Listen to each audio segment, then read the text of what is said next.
আসসালামু আলাইকুম এভরিওয়ান, আশা করি সকলে ভালো আছেন।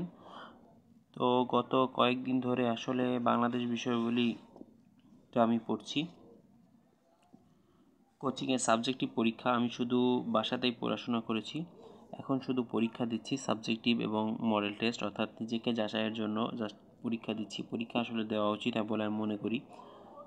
তো আমি জিকে পড়েছি মিহির জিকে থেকে। মিহির জিকে কিন্তু গ্যারান্টি দিয়ে বলে দেয় আসলে কত নম্বর কমন থাকবে। তো সাধারণত যা বলা হয় তার চেয়ে বেশি নাম্বার কমন থাকে। যেমন 45তম বিসিএসে কয়টা প্রশ্ন এসেছিল এখানে কিন্তু পেজ সহ উল্লেখ করে দিয়ে দিয়েছে, চাইলে এখান থেকে মিলিয়ে নিতে পারেন।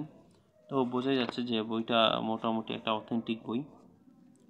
তো আমি প্রথম রিভিশন শুরু করেছিলাম পরীক্ষা উপলক্ষে, মূলত সেকেন্ড রিভিশন 8/5/2025, অর্থাৎ এই মাসের 8 তারিখে আমার নেক্সট একটা পরীক্ষা আছে।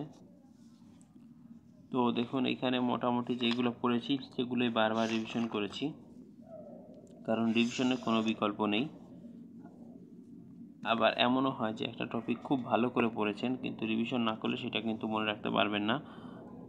নীল বিদ্রোহ, বাংলার ইতিহাসের সাথে যত সামগ্রিক বিষয় যুক্ত রয়েছে সেটা বাংলাদেশ বিষয়গুলিতে দিয়ে দেওয়া।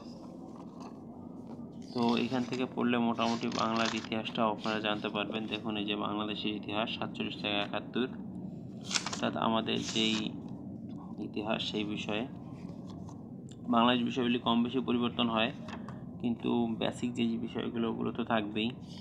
দেখুন 69-এর গণ অভ্যুত্থান, বিভিন্ন এরপরে কিন্তু চাকরির প্রশ্ন এবং বিশ্ববিদ্যালয়ের প্রশ্নগুলো, মুক্তিযুদ্ধ, 7ই মার্চের ভাষণ। এইটা আমি মূলত কিনেছি 46 বিসিএসের একটু আগে এবং 47 বিসিএসকে টার্গেট করে কয়েকবার রিভিশন করলাম। বইটা বেশ ভালো একটা বই, ছোটোর মধ্যে ভালো লিখেছে। দেখুন বিভিন্ন মুক্তিযুদ্ধ বিষয়ক বিভিন্ন যেই গল্প গ্রন্থ, স্মৃতিকথা, এগুলো।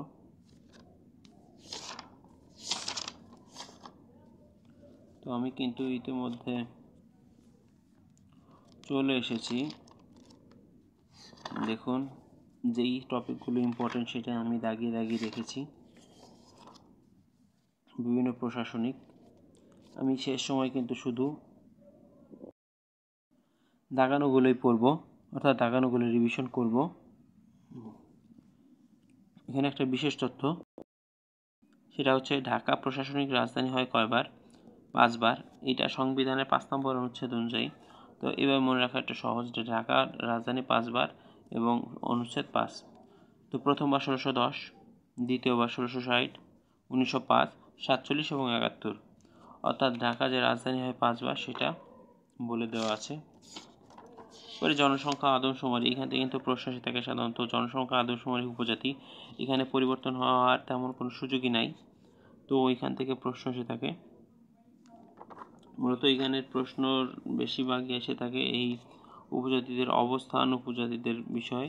যেমন পাঙ্গন ও লাউয়া হচ্ছে মুসলিম, মৌলভীবাজারে, এটা থেকে প্রশ্ন আসে অনেক সময়, গুরুত্বপূর্ণ। এবং বিভিন্ন উৎসব, যে তাদের যে পার্বত্য যে উৎসবগুলো আছে সেগুলো দেখুন, যতটা ইম্পর্টেন্ট যেগুলো আমি দাগিয়ে পড়েছি। পার্বত্য শান্তি চুক্তি, সর্বশেষ 45 এসেছিল যে আদমশুমারি থেকে, বিগত বছরের প্রশ্ন ছিল। তো এই ছিল মূলত, আমি এখন রিভিশন করছি, মূলত রিভিশন পরীক্ষা, যেহেতু আমি পরীক্ষা উপলক্ষে রিভিশন করছি। একটা বই 10টা বই পড়ার চেয়ে একটা বই বারবার পড়া অনেক বেশি কার্যকরী।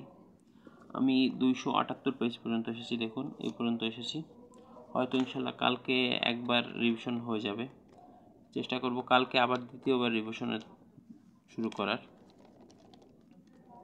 তো এটা ছিল, একটা বই বারবার করে রিভিশন করাটা গুরুত্বপূর্ণ। 5টা বই একবার করে পড়ার চেয়ে একটা বই 5 বার করে পড়ুন, আমি মনে করি ভালো হবে, আমার কাছে এটাই মনে হয়েছে। তো এটা ছিল মূলত আমার পরীক্ষার প্রস্তুতি।